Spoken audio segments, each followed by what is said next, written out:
సభలో చెప్పడం నాకు ఇష్టం లేదు, కానీ నేను ఉద్యోగం చేసిన రోజుల్లో నాతో పాటు ఉద్యోగం చేసినటువంటి ఒక వ్యక్తి తల్లి, ఆమెకి గుండె నొప్పి వస్తోందని తెలిసినా కొడుక్కి చెప్తే ఎక్కడ కొడుకు వైద్యానికి తీసుకెడతాడో, ఎక్కడ కొడుక్కి చాలా డబ్బైపోతుందో, ఆడపిల్లలు పెళ్ళికి ఎదిగొచ్చారు, మగపిల్లలు చదువుకుంటున్నారని చెప్పడం మానేసి కొడుకు నిద్రపోవడానికి వెళ్ళిపోతుంటే పిలిచి ఒక్కసారి ఇలా కూర్చొని ఒళ్ళో తల పెట్టుకుంటానని, ఒళ్ళో తలపెట్టుకుని నేను నిద్రపోయిన తర్వాత నువ్వు వెళ్ళి పడుకో అని అంటే ఆవిడ ఉద్దేశ్యం ఏంటంటే ఆవిడ శాశ్వత నిద్రలోకి వెళ్ళిపోతోంది.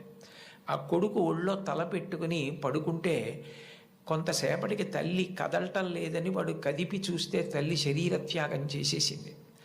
ఆ తర్వాత తెలిసింది, తన భార్య చెప్పింది, కొంచెం గుండెల్లో నొప్పిగా ఉందమ్మా, బరువు పని చేయలేకపోతున్నాను, కానీ వాడికి మాత్రం నువ్వు చెప్పకు సుమా అని ఒట్టేయించుకుందట కోడలతో. అది తల్లి అంటే.